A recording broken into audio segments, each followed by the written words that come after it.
shoppers got the shaft. Millions of last-minute customers didn't get their packages on time. You remember this? So UPS and FedEx, well, they have an interesting proposition this time around. Will it work? Eric Schiffer is the CEO of Patriarch, equity and digital marketing.com. Eric, welcome to the show. What do the shippers want? What are they saying? Well, the shippers, hi Jerry. Well, the shippers, what they are really looking for is not to be overloaded on the night of the 23rd and the 24th. So they're trying to convince, this is FedEx and UPS, they're trying to convince online retailers largely to look at doing discounts, look at getting people to buy a couple weeks earlier. And also they're trying to take away this 23rd free shipping that is normally the standard in the industry. And what's interesting is retailers, especially e-commerce retailers, in most cases are saying no.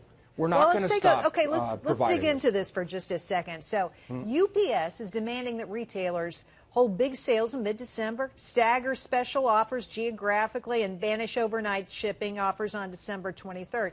Now, I am sure that a lot of retailers are just turning up their noses and saying, no, we got to do what's best for us. Absolutely, and that's what's happening. There are a few, though, that are working with them, like Nordstrom's, but for instance, JCPenney and other big retailers are saying, no, we're not going to lose that competitive capability to be able to ship. And last year, there were like some 70 of the biggest retailers that were shipping up to 11 p.m. on the 23rd for free. Wow. Listen, 2 million express packages due to arrive on Christmas last year did not arrive. Tell us about last year's disaster. It was bad. You know, you had almost the perfect storm, if you will. You had disastrous weather, you had a lot of pajama shoppers, you had a very compressed schedule, and you had people that didn't recognize that, you know, if you're going to promise the 23rd at 11 p.m., things could be missed, and Santa will have hiccups, and that's what happened. I mean, 2 million people around the country didn't have Santa delivering the kind of things that they wanted. And so they really want to prevent this, retailers, but largely the shippers. And so they're going about it with a lot of capital investment and a lot of hiring of new jobs. Well, I think we may have some video of one of these disaster scenes.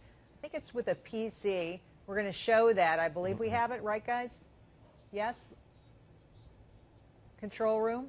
There it is. Take a look at this. Imagine you ordered this PC. Here it comes.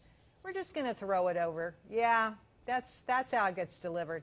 Eric, isn't this just the kind of thing that consumers hate to see? Well, consumers hate to see anything that's going to potentially make their Christmas for their children or their loved ones interrupted. And so consumers can be smart. They can deliver. They can make sure that they're purchasing before the 22nd.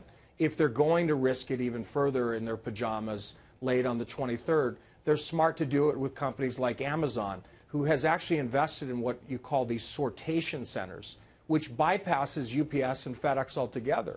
They're actual local delivery centers, so they deliver it themselves. Very smart. Not by drones, though, this year, but perhaps in the future. Maybe sometime down the road. Eric, thank you.